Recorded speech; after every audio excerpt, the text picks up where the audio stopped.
Pues muchas gracias al Colegio de Ingenieros de Madrid y a todos vosotros por la invitación y por esta presencia que la verdad es que impone bastante. O impondría si no fuera porque yo me considero no solo compañero de los equipos de trabajo con los ingenieros, digo en general y especialmente con los industriales, sino amigo también, ¿eh?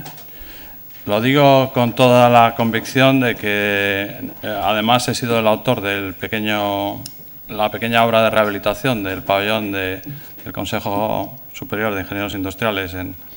el Instituto de la Ingeniería de España, en la calle General Arrando, lo cual es un favor o un trabajo que agradeceré siempre. Tengo que desanimaros mucho respecto a lo que ha dicho mi amigo también, el moderador, porque en un cuarto de hora es imposible atenernos a la perspectiva que le ha dado, que sería verdaderamente sobrenatural el poder hacerlo, o si queréis, omnímodo, ¿no? Pero intentaré dar una pincelada sobre la base de lo que para mí es un problema fundamental y para los arquitectos que represento, que es el problema de la sostenibilidad en arquitectura, y además hacerlo desde la perspectiva de hoy, 22 de octubre del 2009, porque si lo hiciera desde la de mañana tendría que poner otra presentación, porque he visto que tenéis un ciclo importantísimo sobre la coyuntura de la crisis, pero me temo que no lo voy a hacer. Lo que sí que dejaré es las dos presentaciones, intentaré hablar solo de esta y hacerlo también refiriéndome a un prejuicio previo. El prejuicio previo de que en este momento nuestro nicho de trabajo en el sector de la edificación que compartimos y el que necesita este país es el de la rehabilitación. Y es el de la rehabilitación energética de edificios.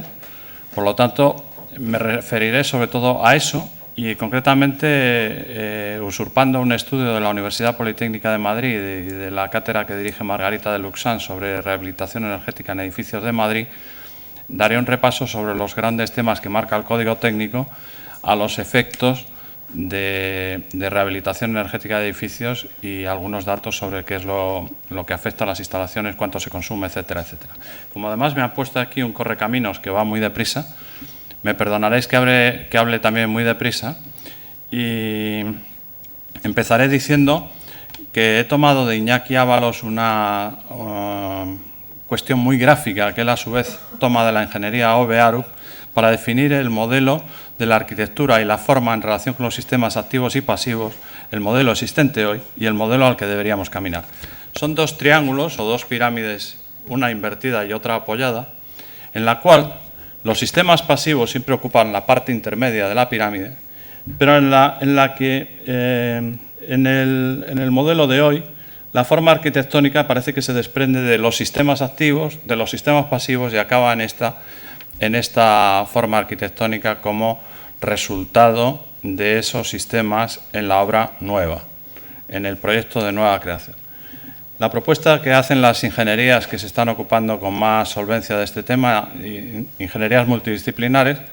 es que la forma arquitectónica ocupe la base de la pirámide y que en el futuro los sistemas pasivos, siguiendo en medio, tengan una importancia crucial para determinar cuáles son los sistemas activos.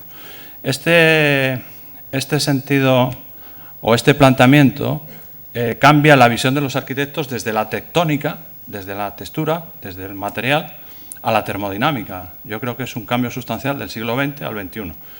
Yo creo que acierta mucho Iñaki Ábalos cuando lo llama la belleza termodinámica, es decir, aquella función del edificio que se produce por su belleza, pero por su belleza en relación con la termodinámica. Y como se decía hace un momento, la termodinámica no solo por los efectos de entropía y toda la cuestión física, sino por el propósito de todas las arquitecturas que se llamen así en estos tiempos, de hacer el intento, por lo menos, de la emisión mínima de gases de efecto invernadero, es decir, el proyecto de contaminación cero que se atribuye a la arquitectura de nuestro tiempo es un proyecto a todas luces imposible, pero al que aspiramos tanto ingenieros como arquitectos desde el punto de vista de que la arquitectura y el urbanismo contaminen lo menos posible y sean causa de la menor emisión posible también de gases de efecto invernadero. En ese sentido, España, a pesar de la crisis que vivimos hoy, pues tiene un grave problema de emisión de gases. Nosotros hemos hecho una propuesta de un grupo de trabajo de expertos en sostenibilidad con el Observatorio de la Sostenibilidad de España, en el que se defiende, que es el PowerPoint que os dejo si lo queréis utilizar en el ciclo a partir de mañana, en el que se plantea que con un proyecto de 470.000 actuaciones en rehabilitación se podrían crear 390.000 empleos y además rebajar en un porcentaje altísimo las toneladas de emisión de gases de efecto invernadero. Este es un objetivo irrenunciable y ahora mismo, a pesar de la crisis, se puede plantear, con todas las limitaciones que tiene el hecho de que estamos sometidos a una ausencia de crédito oficial y de crédito local de las cajas de ahorro y de crédito privado de los bancos, de manera que estamos en una situación verdaderamente perversa para acometer las políticas coyunturales que obligarían a cumplir lo que determinó el Código Técnico con el último documento cerrado hace relativamente poco tiempo, que es el documento básico de acústica, que yo creo que es el que cierra la componente transversal del código, aunque faltan el documento básico de accesibilidad y el documento básico de patrimonio, que son documentos también transversales por los cuales se explica cómo las instalaciones habrán de adaptarse al código técnico en los edificios que tienen siquiera una mínima protección, que son bienes de interés cultural o simplemente edificios históricos o histórico-artísticos que merecen el respeto. Decimos esto porque, claro, muchas veces el elefante en la cacharrería sería aplicar el código técnico sobre todos los tejidos, ¿no? Los tejidos urbanos del centro de Madrid, en cuanto subáis a una altura considerable o vayáis al Círculo de Bellas Artes, poblados de placas, de aljibes, de toda la suerte de artilugios que necesita el cumplimiento estricto del código técnico para la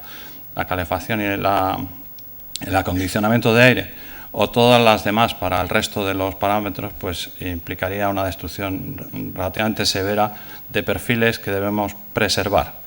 Por eso he traído unos ejemplos de ciudades que luchan contra el clima, que voy a pasar rapidísimo porque esto quizá interese menos y es una cosa sabida. Don Manuel Macías se presenta en escena.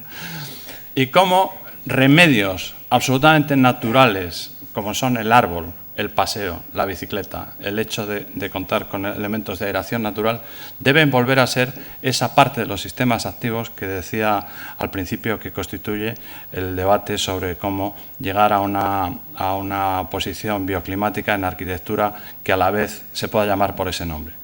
Entre estos pues están los transportes públicos. Sabéis que en España tenemos un auténtico problema con el transporte público local, es decir, con los ascensores. Tenemos que subir a muchas casas que se hicieron hace muy poco y que no cuentan con ascensores, elevadores o rampas para discapacitados. Este es un trabajo inmenso que está por hacer. En la ciudad, como veis, se han dado pasos de gigante en ciudades paradigmáticas como Vitoria o San Sebastián. Esto es transporte público vertical. En Vitoria se han hecho rampas urbanas para discapacitados para acceder al centro, de manera que ese es urbanismo sostenible de primera categoría, pero a la vez hemos hecho estos cuadros que son aterradores y que también podéis disponer de ellos como documentación del curso, en los que se dicen las viviendas que se hicieron en este periodo y la parte de rehabilitación que se hizo en relación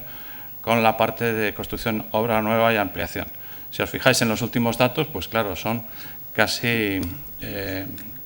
no sé cuántas veces más, pero vamos, de 46 a 741 en los visados que reflejan colegios de aparejadores y arquitectos. La relación de superficies construidas es insostenible, es decir, que estamos hablando de una situación de construcción absolutamente desbocada hasta el año 2006, segundo semestre. Los miles de metros cuadrados por trimestre son considerables en la nueva planta, por lo tanto, estamos produciendo una huella ecológica grave, que en relación con la del mundo, que la tenéis ahí,